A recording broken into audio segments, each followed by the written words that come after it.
In the NBA free agency, you usually see your big name players move via signings and trades. Once the dust settles, there's still a good amount of quality vets that can produce and are still available.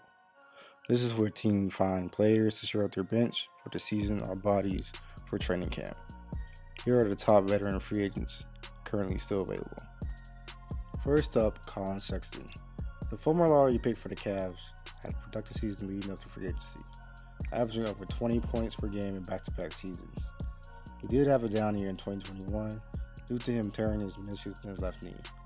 Colin is projected to be ready for the upcoming season as he has been working hard in rehab and looking explosive during training.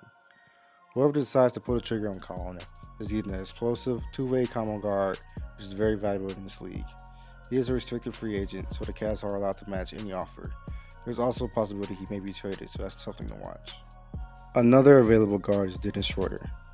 Dennis the Menace, as they call him, had a down year this past season, averaging only 10 points per game and 5 assists. The downfall started when he turned down the $84 million offer from the Lakers last free agency and eventually signed with the Celtics, who didn't trade him to the Rockets due to him already having Marcus Smart, who's a similar type of guard.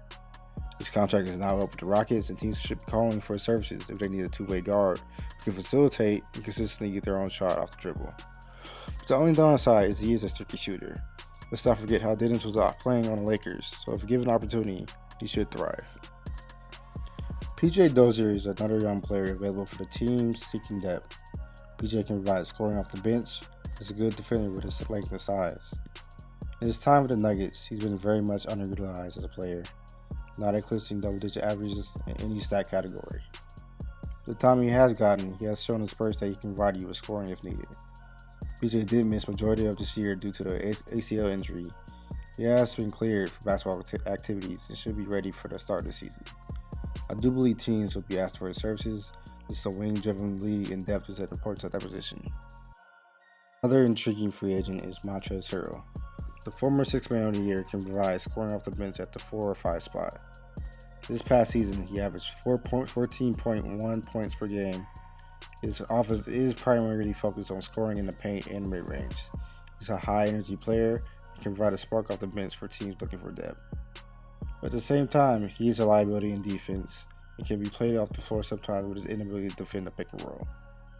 But if teams are willing to take the offense over the defense, Montrez is a solid option.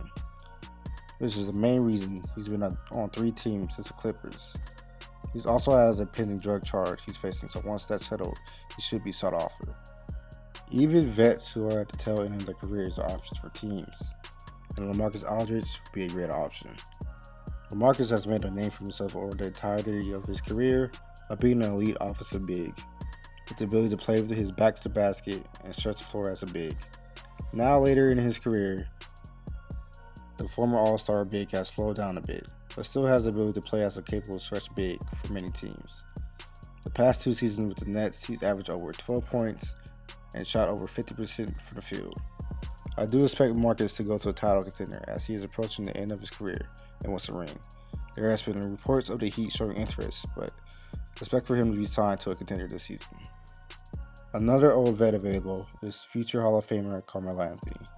He's one of the most elite shot makers of his era, and at this point of his career, getting consistent offense off the bench and not much defense. He showed he is still elite at scoring by averaging over 13 points per game off the bench for the Lakers, while shooting 44% from the field and 37% from 3. If teams are looking for a veteran shooter/scorer, Carmela's will be on the radar. Golden State Warriors are rumored to show interest in Carmelo, which can be interesting. The spacing Steph and Clay can provide, so it can be a scary offense once again for another year. I don't get it. Just stop. Leave us alone, Golden State. But you get the picture. Marcus Cousins isn't the all-star caliber player we once saw in Sacramento and New Orleans, but he can still give valuable minutes as a backup center for teams looking for depth in the front court.